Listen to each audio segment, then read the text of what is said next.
Assalamualaikum warahmatullahi wabarakatuh. Perkenalkan, saya Enda Saiti, mahasiswa jurusan Komunikasi dan Penyiaran Islam dengan NIM 202207100079. Di sini saya akan menyampaikan hasil resum dari 4 materi yang telah dipresentasikan pada mata kuliah Prophetic Leadership. Di beberapa waktu sebelumnya, saya juga sudah membuat video dan menyampaikan hasil resum dari beberapa materi, yaitu terkait sistem dan karakteristik kepemimpinan dari Nabi Muhammad SAW. Nah, kalau kemarin membahas tentang sistem dan karakteristik kepemimpinan dari Nabi Muhammad SAW, sekarang saya akan membahas karakteristik kepemimpinan dari para khalifah. Yang pertama yaitu ada Abu Bakar As-Siddiq, Umar bin Khattab, Utsman bin Affan, dan kemudian yang terakhir ada Ali bin Abi Thalib. Oke, dimulai dari khalifah yang pertama yaitu Abu Bakar As-Siddiq. Abu Bakar memiliki nama lengkap yaitu Abdullah bin Utsman bin Amir bin Amru ibn Ka'ab bin Sa'ad ibn Ta'ib bin Murrah ibn Ka'ab ibn Lu'ayyi ibn Walid al-Quraisy at-Taimi. Beliau lahir di kota Mekah pada tahun 51 sebelum Hijriah. Namun Abu Bakar As-Siddiq merupakan pemberian dari Rasulullah SAW. Abu berarti bapak, Bakar berarti awal. Digelar demikian karena Abu Bakar menjadi seorang yang paling cepat atau awal orang yang masuk ke agama Islam. Sedangkan As-Siddiq ialah karena Abu Bakar menjadi orang yang sangat terpercaya dan selalu membenarkan dakwah dari Nabi Muhammad. Kemudian sekilas tentang Abu Bakar As-Siddiq. Abu Bakar adalah orang yang pertama kali memeluk agama Islam dari kalangan lelaki dewasa. Beliau langsung membenarkan dakwah Nabi Muhammad tanpa ada keraguan. Beliau berusaha mengajak orang-orang terdekatnya untuk masuk ke dalam agama Islam. Abu Bakar setia mendampingi Nabi Muhammad SAW dalam segala situasi. Bahkan beliau ikut serta dalam semua perang yang diikuti oleh Nabi Muhammad SAW. Abu Bakar juga dikenal sebagai orang yang paling dermawan dan membantu pada agama Islam. Kemudian kehidupan Abu Bakar sebagai khalifah. Abu Bakar As-Siddiq menjadi khalifah pertama umat Islam setelah wafatnya Nabi Muhammad pada tahun 632 Masehi. Beliau dipilih oleh para sahabat dengan baiat atau sumpah setia di Saqifah Bani Sa'idah. Masa khalifahannya Abu Bakar berlangsung selama 2 tahun, 2 bulan, dan 14 hari. Saat menjadi khalifah, kemajuan yang didapati pada pemerintahan pada masa kepemimpinan oleh Abu Bakar yaitu kemajuan dalam pemerintahan. Jadi sedikit banyak permasalahan ketika Abu Bakar memimpin karena terdapat fase yang sulit yaitu setelah tidak adanya Nabi Muhammad, kemudian umat muslim mungkin kesulitan mencari siapa yang akan meneruskan kepemimpinan yang sebelumnya dipimpin oleh Nabi Muhammad. Nah, meskipun fase permulaan dari kekhalifahan Abu Bakar penuh dengan kekacauan tadi, beliau tetap bekerja keras melanjutkan rencana Rasulullah SAW untuk mengirim pasukan ke daerah Syria di bawah pimpinan Usama bin Zaid. Beliau berpendapat bahwa itu rencana Rasulullah dan demi memantapkan keamanan wilayah Islam dari serbuan Persia dan Bizantium. Langkah politik yang ditempuh Abu Bakar itu sangat strategis dan membawa dampak yang sangat positif dan sukses tentunya. Kemudian Abu Bakar juga berjasa dalam pengumpulan ayat-ayat Al-Quran yang selama ini berserakan di berbagai tempat. Karena sebelumnya mungkin ayat-ayat Al-Quran yang sebelumnya hanya dihafalkan oleh para sahabat, kemudian para sahabat jihad dalam perang dan meninggal di peperangan, kemudian ayat-ayat ditulis di batu, di daunan. Jadi pada kekhalifahan Abu Bakar mengumpulkan ayat-ayat tersebut menjadi satu, dan Abu Bakar juga melakukan pembentukan lembaga Bait al-Mal. Kemudian intinya kesimpulan dari kepemimpinan Abu Bakar As-Siddiq itu apa sih? Abu Bakar As-Siddiq khalifah pertama dalam Islam, dikenal karena karakteristik pemimpin yang luar biasa. Nah, berikut karakteristik utama kepemimpinan dari Abu Bakar. Nah, ada 8 karakteristik kepemimpinan dari Abu Bakar. Yang pertama yaitu keimanan dan ketakwaan yang kuat, kelembutan dan kerendahan hati, keberanian dan ketegasan, kemudian keempat keadilan dan bijaksana, kepedulian terhadap umat, kesederhanaan dalam hidup, kemampuan berkomunikasi dengan baik, dan keberanian mengambil keputusan. Dari ke-8 karakteristik kepemimpinan Abu Bakar As-Siddiq, mana sih yang paling menonjol karakteristiknya? Kan ada 8 tadi tuh. Nah, dari beberapa karakteristik yang telah disebutkan tadi, yang paling menonjol karakteristik dari kepemimpinan Abu Bakar As-Siddiq adalah keimanan dan ketakwaan yang kuat. Abu Bakar dikenal sebagai orang yang taat ibadah, memiliki iman yang sangat kuat. Ia selalu berpegang teguh pada ajaran agama Islam dan mengutamakan prinsip-prinsip keadilan dalam segala tindakannya. Keimanan ini juga memberikan kekuatan moral dan spiritual yang mendalam, sehingga mampu menghadapi berbagai tantangan pada masa Abu Bakar memimpin. Kemudian yang menonjol berikutnya itu ada keberanian dan ketegasan. Salah satu aspek yang paling menonjol dari Abu Bakar ini adalah keberanian dalam mengambil keputusan yang sulit dan ketegasan dalam menegakkan hukum. Contohnya yaitu yang paling terkenal adalah ketika ia memimpin perang Riddah untuk menghadapi suku-suku yang murtad setelah wafatnya Nabi Muhammad. Keberanian ini menunjukkan komitmennya untuk menjaga kesatuan dan kestabilan umat Islam. Nah, yang menonjol terakhir, karakteristik yang menonjol terakhir itu ada keadilan dan kebijaksanaan. Abu Bakar selalu berusaha untuk berlaku adil dalam setiap keputusannya. Ia mendengarkan masukan dari para sahabat dan memutuskan berdasarkan musyawarah serta pengetahuan yang mendalam tentang syariat Islam. Kebijaksanaan ini terlihat dalam bagaimana ia mengatasi berbagai masalah yang dihadapi oleh umat Islam pada saat beliau memimpin masa pemerintahannya. Nah, dari ketiga karakteristik ini saling melengkapi dan membentuk fondasi yang kokoh bagi kepemimpinan Abu Bakar As-Siddiq. Nah, keimanan yang kuat memberikan landasan moral yang kokoh, keberanian dan ketegasan memberinya kemampuan untuk bertindak dengan efektif, dan keadilan serta kebijaksanaan memastikan bahwa tindakannya selalu berpihak dan pada kebaikan dan kesejahteraan umat. Oke, kemudian kita lanjut kepada karakteristik kepemimpinan khalifah yang kedua, yakni Umar bin Khattab. Nah, nama lengkap dari Umar adalah Umar bin Khattab ibn Nufail ibn Abd al-Uzza ibn Riyad ibn Qut ibn Razah ibn Adi ibn Ka'ab ibn Lu'ay al-Quraisy al-Adawi. Umar lahir di Mekah, Arab Saudi 13 tahun setelah tahun gajah atau tahun kelahiran Nabi Muhammad. Kemudian Umar bin Khattab lebih muda 13 tahun dari Nabi Muhammad SAW. Umar bin Khattab sebelum masuk Islam, beliau itu dikenal dengan kepribadiannya pemberani, keras dan cerdas. Nah, Umar bin Khattab juga saat itu sempat menentang adanya agama Islam, ajaran agama Islam. Kemudian pada masa jahiliyah, Umar bin Khattab juga menjadi duta kabilah atau perkumpulan kayak orang-orang yang kuat kayak gitu, yang senang bergulat seperti itu. Kemudian Umar bin Khattab juga memiliki banyak istri dan anak. Nah, sebelum masuk agama Islam juga karakteristik dari Umar bin Khattab yaitu dia dapat menjadi pemimpin yang baik. Dia juga menentang agama Islam dengan keras, senang minum minuman keras, kemudian memiliki sifat kejam dan bengis karena dia mempunyai tubuh yang besar, kekar, dan dia senang bergulat. Nah, namun apa sih yang menyebabkan Umar bin Khattab ini masuk ke agama Islam? Nah, kisah awal Umar bin Khattab memeluk agama Islam itu karena awalnya kemurkaan Umar ketika mengetahui banyak kerabat dan saudara dia yang memeluk agama Islam. Nah, karena mengetahui itu, jadi pelan-pelan dia akhirnya mencari tahu apa sih Islam ini, bagaimana sih Islam ini.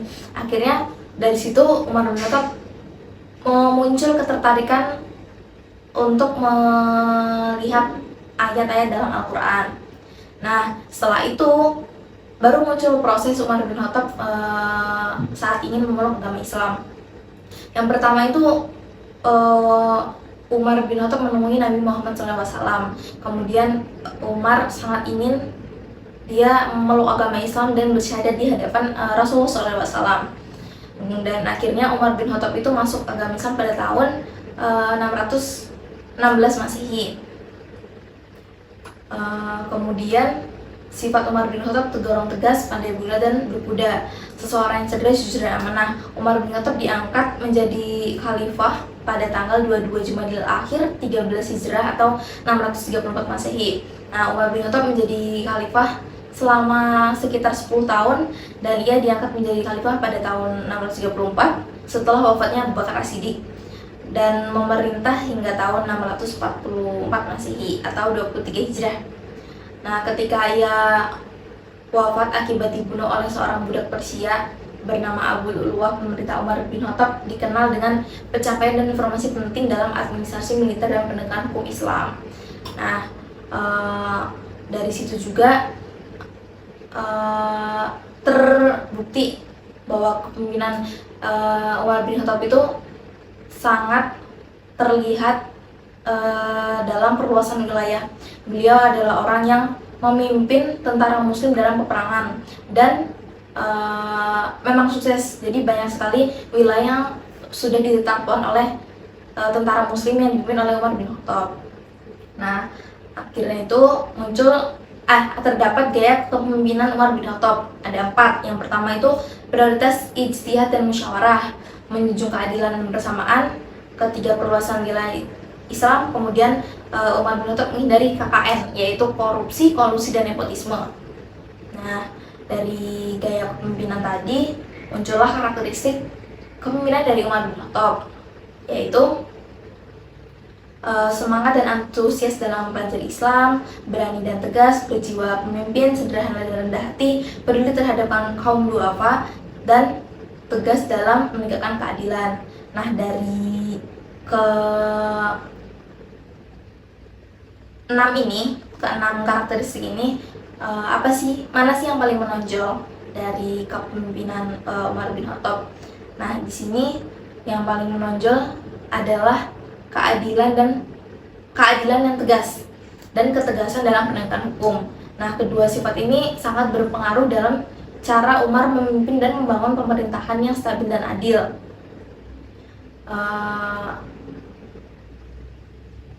Selain keadilan dan ketegasan, karakteristik ini juga yang menonjol adalah kemampuan berorganisasi dan visi yang jauh ke depan, yang memungkinkan Umar untuk memperkenalkan berbagai reformasi administratif dan sosial yang berdampak positif bagi kemajuan umat Islam. Namun, jika harus memilih satu karakteristik yang paling menonjol, yang paling tepat untuk Umar bin Khattab mungkin yaitu keadilan yang tegas. Nah, kenapa? Karena yang paling mendefinisikan kepemimpinan Umar bin Khattab. Keadilan ini membangun kepercayaan dan rasa hormat dari rakyatnya dan menjadi dasar bagi berbagai kebijakan dan reformasi yang telah dilakukan dan akan dilakukan. Nah, setelah kepemimpinan Umar bin Khattab kemudian dilanjutkan oleh khalifah yang ketiga, yaitu Utsman bin Affan. Nah, nama lengkap Utsman bin Affan adalah Utsman bin Affan bin Al-As bin Umayyah bin Abdus Syam bin Abdi Manaf bin Hushai bin Kilab bin Murrah bin Ka'ab bin Lu'ay bin Ghalib Al-Quraisy Al-Umawi Al-Makki Al-Madani Abu Amr. Utsman bin Affan dilahirkan pada tahun ke-6 tahun Gajah. Kemudian ibu Utsman bin Affan bernama Arwa binti Quraisy bin Rabi'ah bin Habib bin Abdus Syam. Utsman bin Affan lahir pada tahun 576 Masehi dari golongan Bani Umayyah. Nama ibunya adalah Arwah binti Quraisy bin Rabi'ah. Utsman bin Affan masuk Islam atas ajakan Abu Bakar dan termasuk golongan As-Sabiqun Awwalun atau golongan yang pertama masuk agama Islam. Nah, Nabi Muhammad sendiri menggambarkan Utsman bin Affan sebagai pribadi yang jujur dan rendah hati di antara kaum muslimin lainnya. Utsman bin Affan adalah sahabat juga khalifah ketiga dalam Khulafaur Rasyidin. Ia mendapat julukan Dzun Nurain yang berarti memiliki dua cahaya. Julukan ini didapatkan karena Utsman telah menikahi putri kedua dan ketiga dari Rasulullah SAW, yaitu Ruqayyah dan Ummi Kulsum. Sebelum Utsman bin Affan memimpin sebagai khalifah, setelah wafatnya Umar bin Khattab sebagai khalifah kedua, diadakanlah musyawarah untuk memilih khalifah selanjutnya. Nah, terdapat 6 orang kandidat khalifah yang diusulkan oleh masyarakat pada saat itu. Nah, cenderung masyarakat pada saat itu cenderung memilih Utsman menjadi khalifah ketiga. Maka diangkatlah Utsman yang berumur 70 tahun menjadi khalifah ketiga dan menjadi khalifah yang tertua. Nah, serta yang pertama dipilih dari beberapa calon kandidat lainnya. Utsman adalah seorang saudagar kaya yang menggunakan kekayaannya untuk mendukung Islam, namun tidak pernah sebelum khalifahannya menunjukkan kualitas kepemimpinan atau benar-benar memimpin pasukan. Tetapi meskipun demikian, menurut Wilfred Madelung, ia dipilih oleh para pemilih sebagai satu-satunya calon yang kontra yang kuat untuk Ali, karena ia sendiri dapat sampai batas tertentu menyaingi hubungan kekerabatan dekat dengan Ali. Nah, ketika Utsman bin Affan memimpin sebagai khalifah, Utsman bin Affan terpilih menjadi khalifah ketiga berdasarkan suara mayoritas dalam musyawarah tim formatur yang anggotanya dipilih oleh Khalifah Umar bin Khattab menjelang wafatnya. Kemudian Utsman juga merupakan salah satu sahabat yang mendapatkan jaminan dari Nabi Muhammad sebagai ahlul jannah. Pada masa perintahnya, bangsa Arab berada pada posisi permulaan zaman perubahan. Hal ini ditandai dengan perputaran dan percepatan pertumbuhan ekonomi yang disebabkan aliran kekayaan negeri-negeri Islam ke tanah Arab seiring dengan semakin meluasnya wilayah yang tersentuh syiaran agama Islam. Faktor-faktor ekonomi semakin mudah didapatkan, sedangkan masyarakat telah mengalami proses transformasi dari kehidupan bersahaja menuju hidup masyarakat perkotaan. Utsman bin Affan menjadi khalifah selama 12 tahun.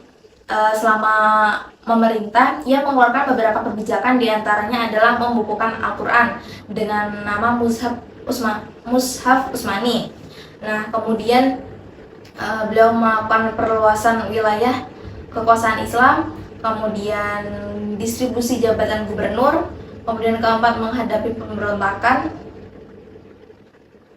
Ya, keempat itu merupakan hal yang telah dilakukan selama Utsman bin Affan menjabat sebagai pemimpin khalifah pada saat itu.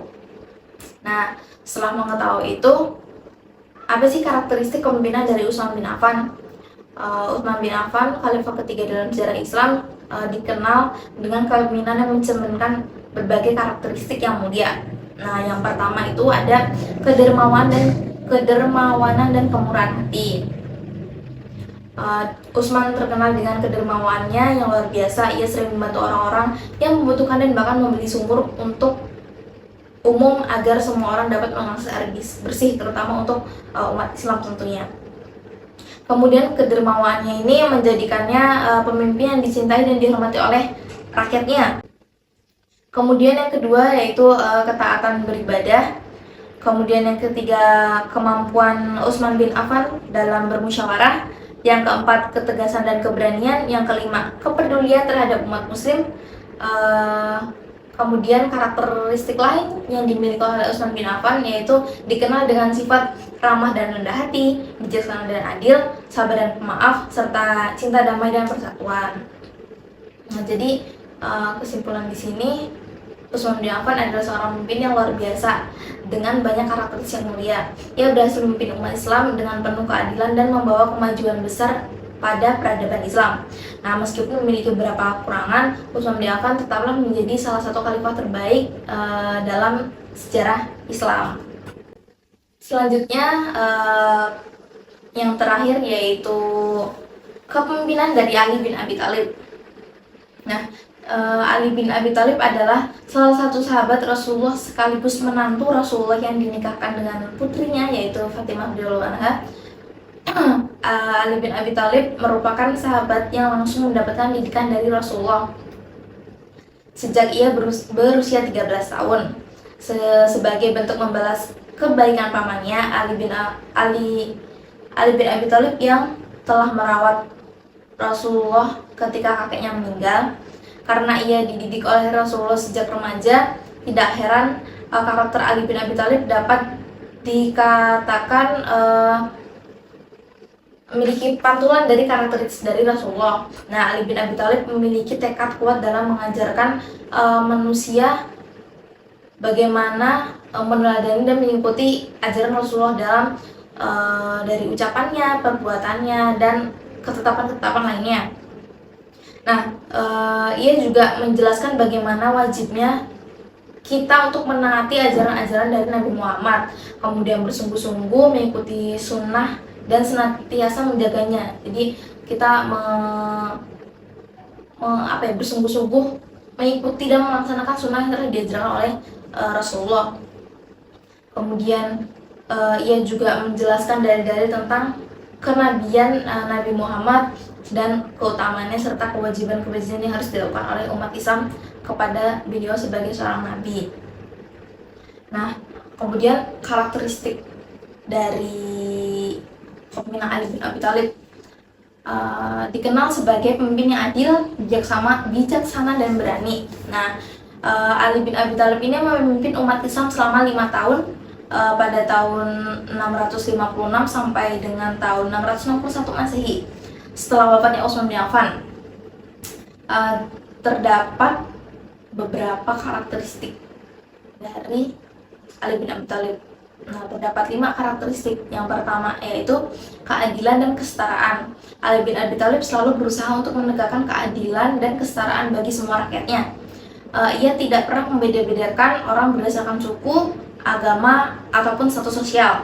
Keadilannya ini menjadikannya pemimpin yang dihormati dan dicintai oleh rakyatnya pada saat itu. Kemudian yang kedua yaitu kebijaksanaan dan kecerdasan Ali bin Abi Thalib. Nah, Ali bin Abi Thalib ini dikenal sebagai orang yang bijaksana dan cerdas. Ia mampu menyelesaikan masalah-masalah yang rumit dengan cara yang adil dan bijaksana. Kemudian kebijaksanaan ini menjadikannya pemimpin yang disegani dan dihormati oleh para sahabat Nabi dan para cendekiawan. Nah, yang ketiga itu adalah keberanian dan ketegasan. Ali bin Abi Thalib adalah seorang yang pemberani dan tegas. Ia tidak segan-segan untuk melawan ketidakadilan dan menegakkan kebenaran meskipun harus menghadapi malah bahaya. Kemudian keberanian dan ketegasannya ini menjadikan dia pemimpin yang kuat dan dihormati tentunya. Kemudian yang keempat yaitu kezuhudan dan kesederhanaan. Ali bin Abi Thalib adalah seorang yang zuhud dan sederhana. Ia tidak tergoda oleh kekayaan dan kemewahan duniawi. Dan kesederhanaan ini menjadikan pemimpin yang teladan bagi rakyatnya. Jadi benar-benar patut untuk dicontoh. Kemudian yang terakhir yaitu ketaatan dalam beragama. Nah, Ali bin Abi Thalib adalah seorang muslim yang taat dan selalu berusaha untuk menjalankan semua yang telah diperintahkan oleh agama Islam atau segala yang telah diajarkan oleh Rasulullah SAW.